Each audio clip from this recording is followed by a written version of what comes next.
the push for peace in the Middle East. A look at how the Trump administration is gearing up to release its long-awaited plan. What Medicare for All could actually mean for Americans.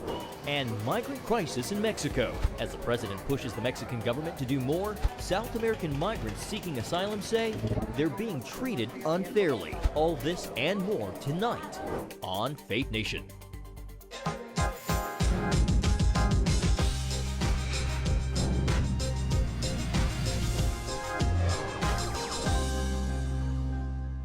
The debate over Medicare for All heads to Capitol Hill. Welcome to Faith Nation. I'm John Jessup. And I'm Jenna Browder.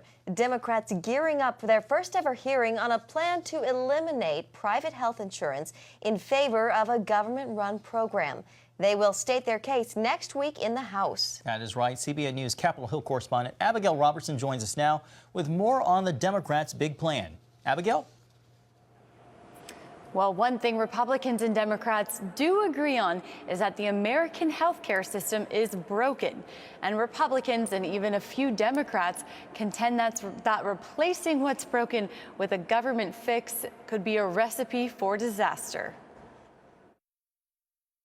Healthcare is a human right, not a privilege. Yes. Ever since the Democrat frontrunner unveiled his single-payer plan, it has become the central campaign issue of 2020. The best way to go forward, in my view, is through a Medicare for All single-payer program. Now, Bernie Sanders is taking the Medicare for All plan on the trail. We need to have Medicare for all. That's just the bottom line. California Senator Kamala Harris is also clamoring for a government health care takeover. And having a system that makes a difference in terms of who receives what based on your income is unconscionable, it is cruel, and in many situations that I have witnessed, inhumane. But the vision of more affordable coverage that lowers the number of uninsured is meeting a political reality. So if I'm elected, I'm not going to force you off your private health care plan.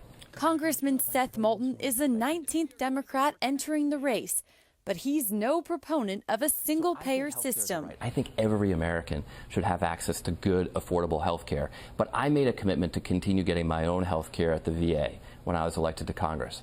That's single-payer, and I'll tell you, it's not perfect. Bob Moffett of the Heritage Foundation says that plan is the closest thing in the U.S. to Medicare for All. That is a very bad way to run a health care program. And what we've seen with the Veterans Administration program is something that has been positively scandalous, where you had the bureaucratic manipulation of waiting lists resulting in the delay and the denial of care.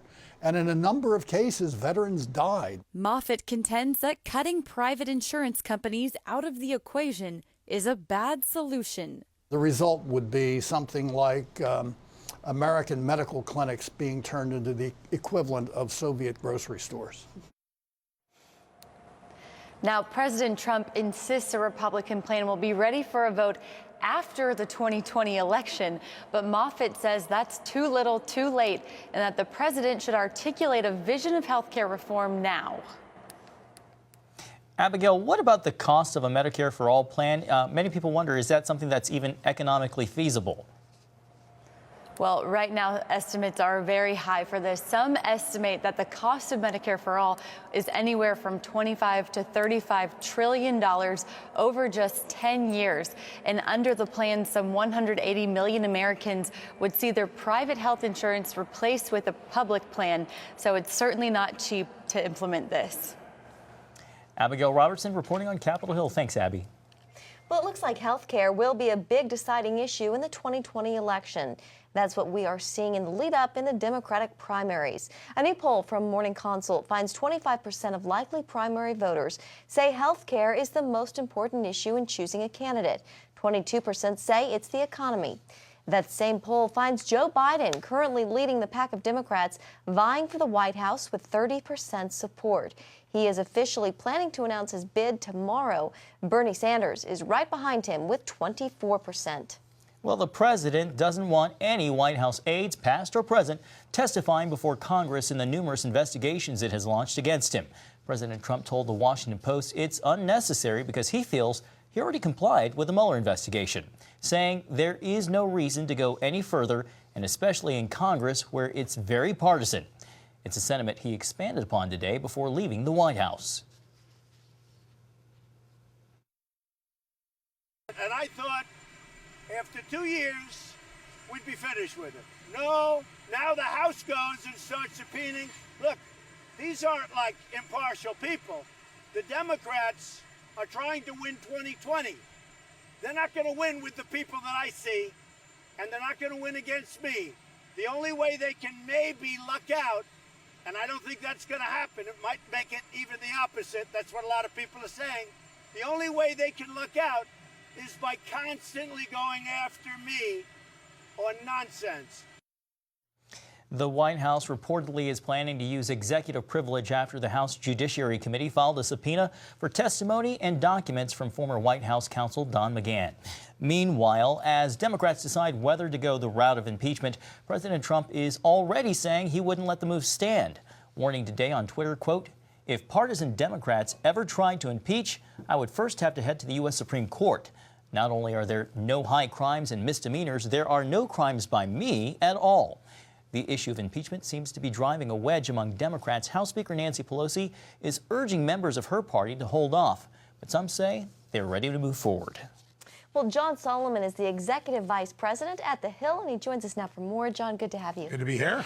John, what do you make of all this talk of impeachment? You know, it's a moment of catharsis for the Democrats. They waited 2 years for the Mueller report. Didn't turn out the way they thought it would. And I think they need to rally their base. Remember, a lot of people are raising money right now. There's about 22, 23 candidates in the 2020 primaries.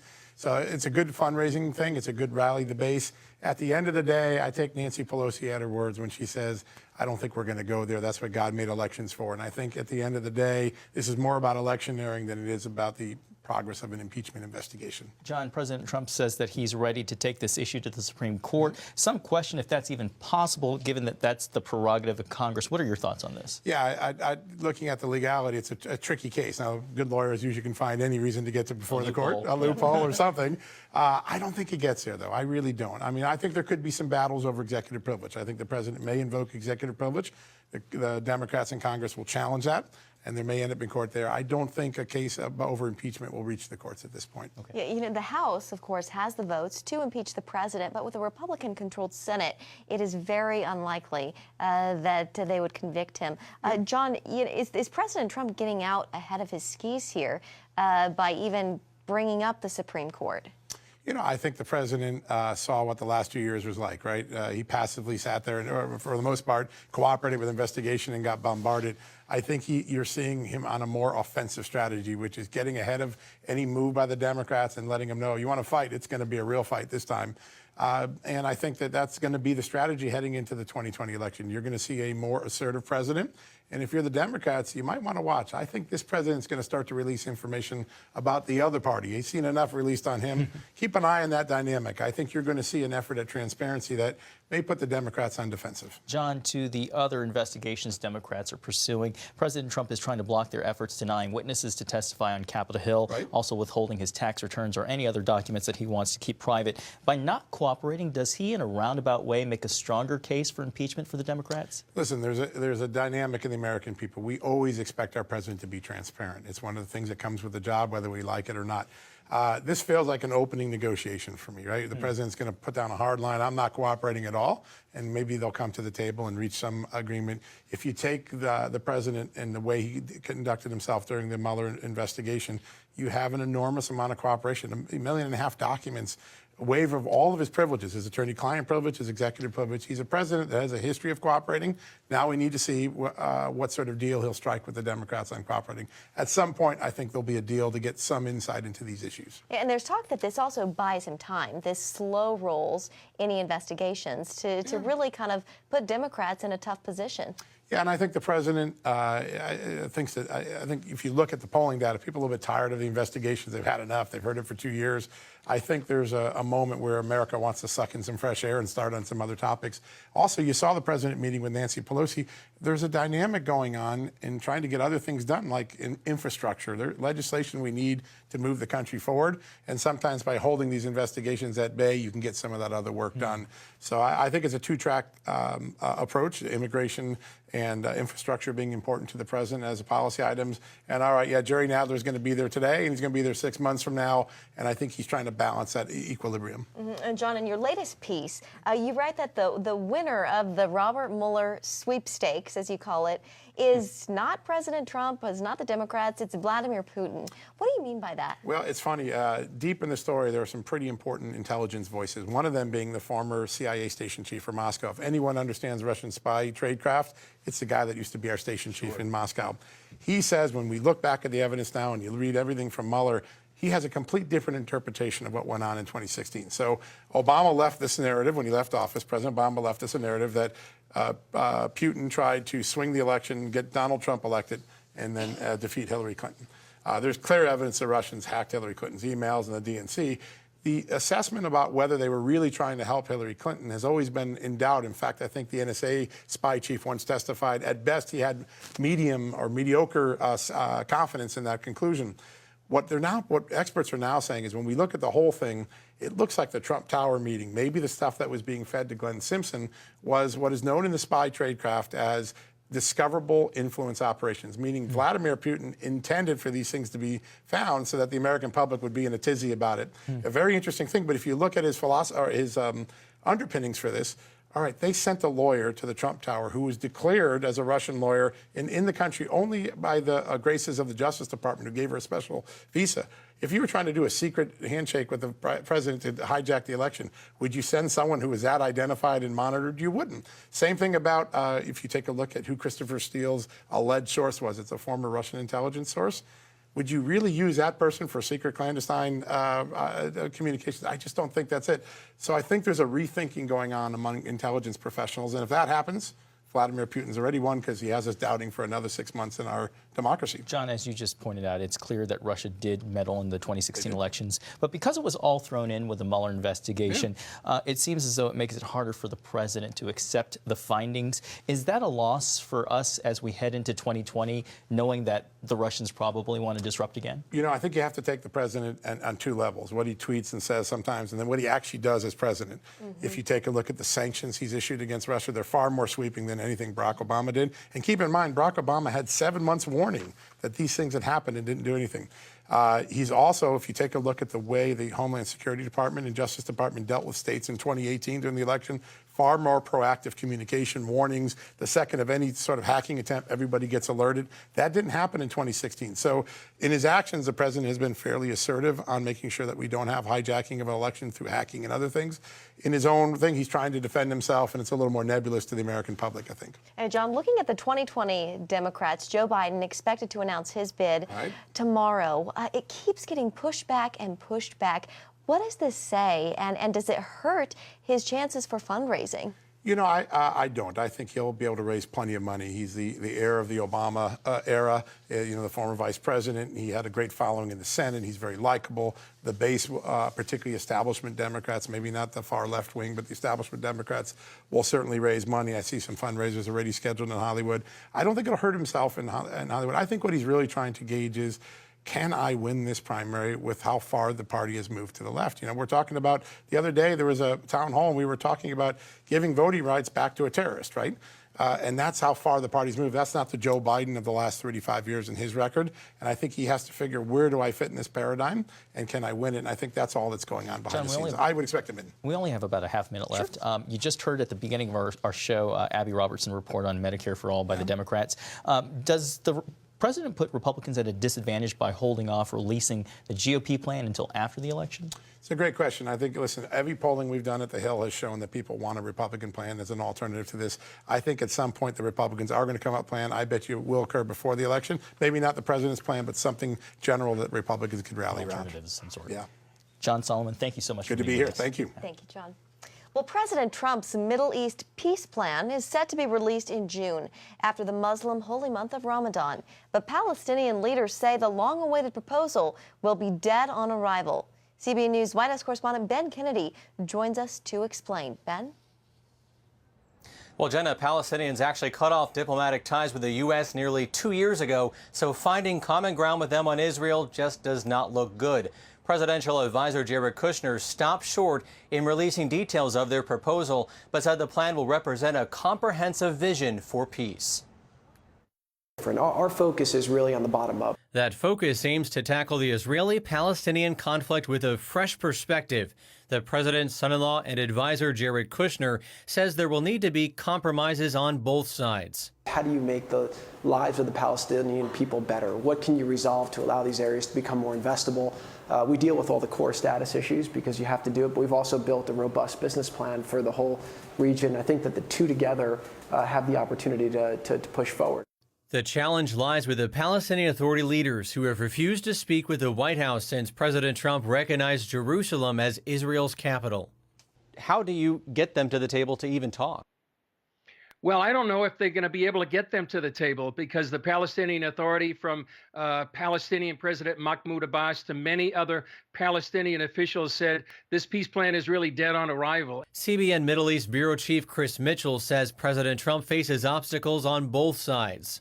Do you think the plan will call for a two-state solution?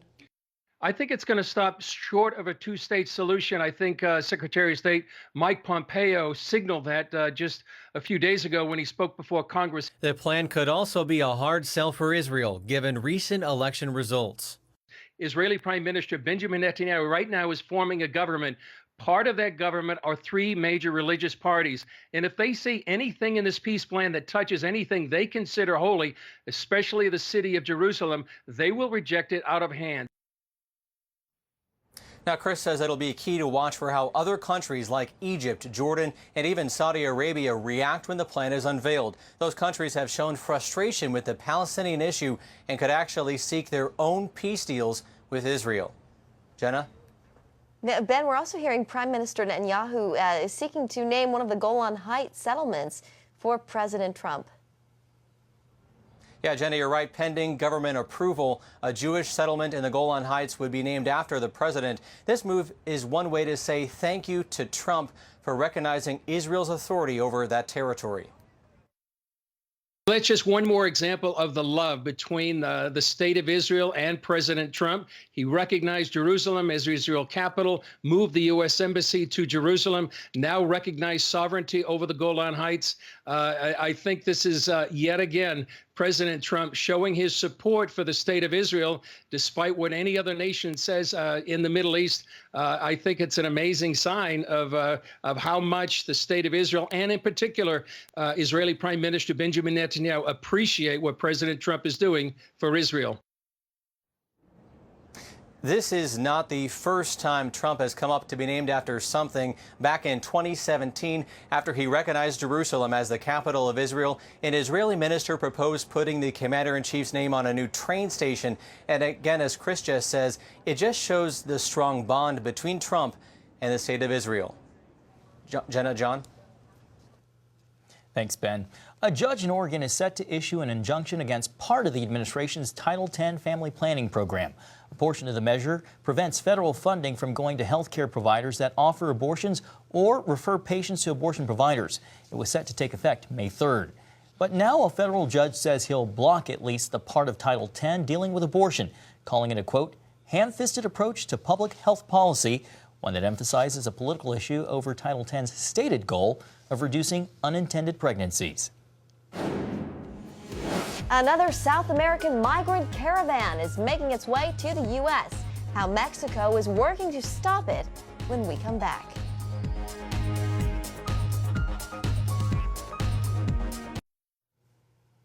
President Trump continues his calls for Mexico to step up to stop migrants trying to make their way into the United States.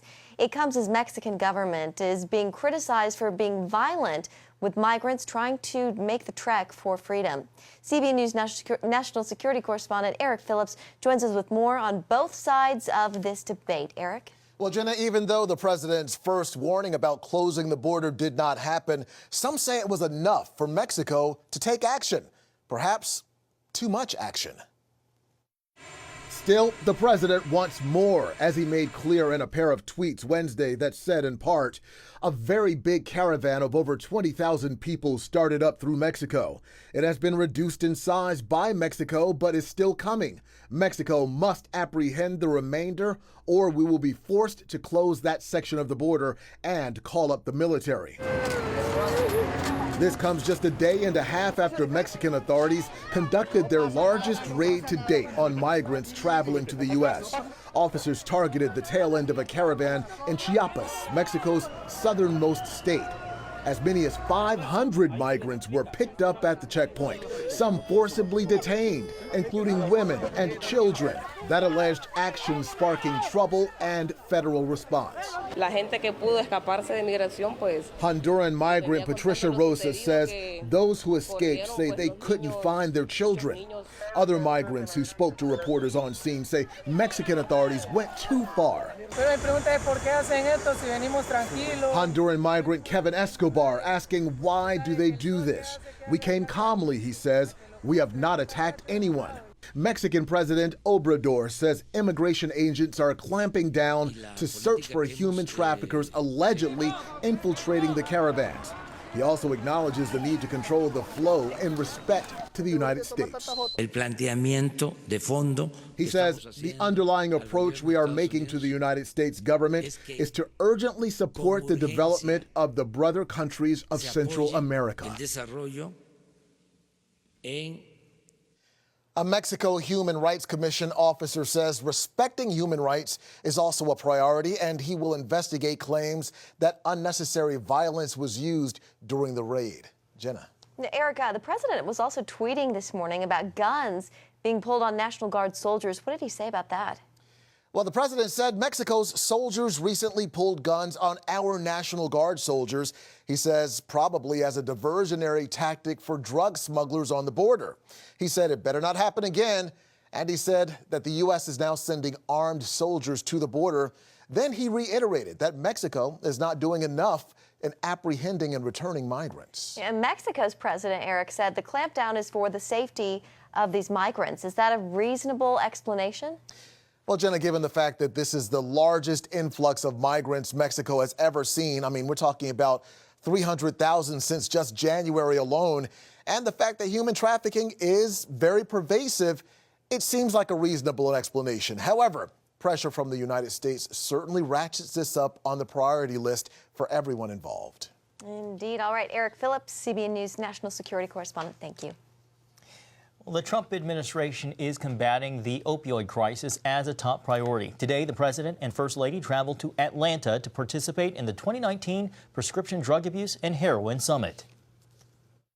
You are the doctors, nurses, and counselors who give struggling citizens the hope and solace and strength to build a brighter and brighter future.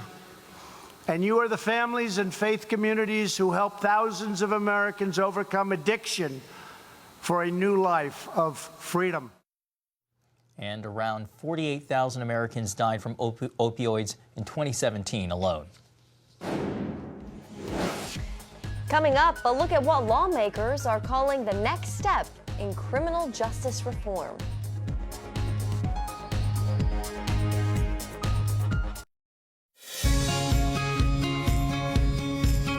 Young people, millennials, are flocking to church. It's not an exaggeration to say that we love to meet them and that we love to know their stories. Well, a pair of bipartisan lawmakers have introduced a measure aimed at furthering criminal justice reforms. That's right. The Clean Slate Act comes after the passage of the First Step Act was signed into law by President Trump. This new measure would seal a person's record if they had been convicted of a simple possession of marijuana. It would also allow nonviolent offenders to petition the court to seal their records for other crimes.